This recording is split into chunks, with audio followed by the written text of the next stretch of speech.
जब बात जंगल के सबसे बड़े शिकारियों की होती है तो इनमें बड़ी बिल्लियों का ही नाम सबसे आगे आता है।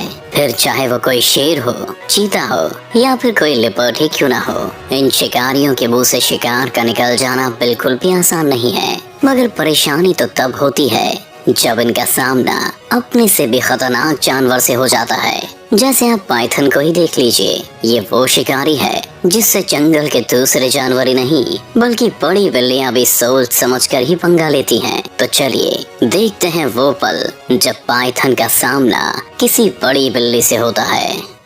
Lion versus python. इस बात से तो हम सब अच्छी तरह वाकिफ हैं कि शेर वो शिकारी है जिसके आगे जंगल के अन्य जानवर थर थर कांपते हैं। लेकिन जब बात पाइथन की आती है तो वहाँ मामला थोड़ा रिस्की हो जाता है। आइए देखते हैं जंगल के राजा साहब इस खूंखार सांप के आगे टिक पाते हैं या नहीं।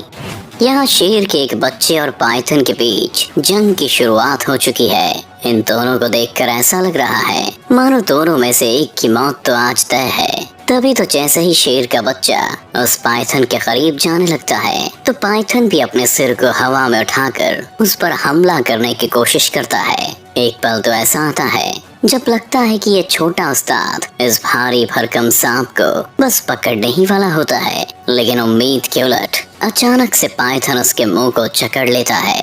उसकी पकड़ इतनी मजबूत है कि बेचारा बच्चा उसके चंगुल से छूटने के लिए छटपटाने लगता है। वैसे अगर यहाँ इस बच्चे की जगह कोई बड़ा शेर होता तो हो सकता है कि अब तक पाइथन की चटनी बना चुका होता, लेकिन शेर का ये बच्चा बड़े शेरों जितना ताकतवर नहीं है। हालांकि उस विशाल सांप को बराबर की टक्कर देने की हर मुमकिन कोशिश में लगा हुआ है।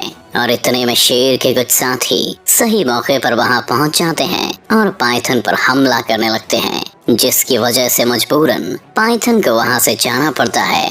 इस क्लिप को देखकर आप भी समझ गए होंगे कि एकता में कितनी ताकत होती है। Tiger versus Python.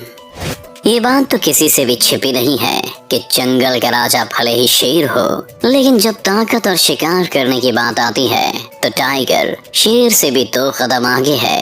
लेकिन इसका मतलब ये नहीं है कि इन पर कभी कोई खतरा नहीं आता। दरअसल जंगल वो खूनी अखाड़ा है जहाँ हर वक्त कोई ना कोई शिकारी किसी दूसरे जानवर के लिए मौत बनकर घूमता रहता है। और ऐसे शिकारियों के लिए सबसे आसान टारगेट होते हैं दूसरे जानवरों के बच्चे। जैसे यहाँ एक पाइथन जंगल में शिकार के लिए निकलता है, थोड़ा आगे बढ़ते ही उसकी नजर टाइगर के बच्चों पर पड़ जाती है। वहीं टाइगर के बच्चे भी उस पाइथन को देख लेते हैं, जिसके बाद वे सतर्क हो जाते हैं और जोर जोर से ऐसे आवाज करने लगते हैं मानो वो अपनी माँ को इस खतरे के बारे में आगाह कर रहे हों। अपने बच्चों की आवाज सुन मादा टाइगर तुरंत ही वहाँ आ जाती है। टाइगर के बच्चे तो इस शैतान को देख थोड़ा पीछे हट जाते हैं, लेकिन मादा टाइगर सीधा पाइथन के पास पहुंच जाती है और उसे अपने पंजे से छूने की कोशिश करने लगती है। मगर जैसे ही वो अपने पंजे आगे बढ़ाती है, पाइथन उस पर जवाबी हमला कर उसे पीछे हटने को मजबूर कर देता है।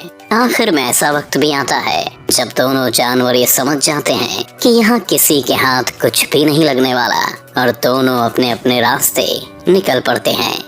हालांकि एक बार पाइथन के हार जाने से ये बात तो साबित नहीं होती कि हैवान फिर से किसी टाइगर पर हमला नहीं करेगा, क्योंकि भूख वो तड़प है जो हर जानवर को शिकारी बनने पर मजबूर कर देती है और उसे ना चाहते हुए भी शिकार के लिए निकलना ही पड़ता है।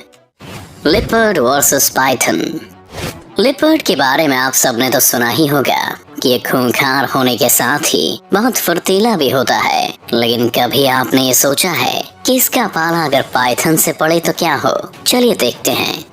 यहाँ आप देख सकते हैं कि पाइथन तालाब से निकलकर जमीन पर आ गया है और अब आगे जाने की कोशिश कर रहा है, लेकिन शायद वो इस बात से अनजान है कि उसकी राह में कोई जल्दी ही रोड़ा बनने वाला है। तभी यहाँ एंट्री होती है एक लिपर्ड की, जो पाइथन को देखते ही वहाँ रुक जाता है और इस फिराक में लग जाता है कि कैसे उसे अपना शिकार बनाया जाए। पहले वो कुछ सोचता है और फिर सीधे पाइथन के पास जाकर अपने पंजे से उसके सिर पर एक जोरदार वार कर देता है।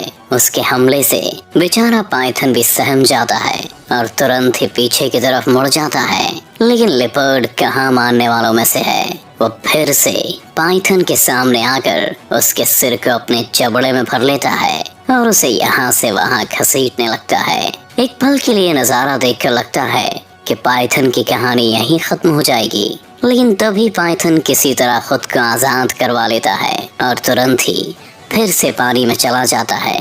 वैसे उसके पीछे ही लिपर्ड भी पानी के अंदर कूद जाता है। अब इसके बाद क्या हुआ होगा, इस बात का अंदाजा तो आप खुद ही लगा सकते हैं। लिपर्ड और पाइथन की लड़ाइयाँ होना आम बात है।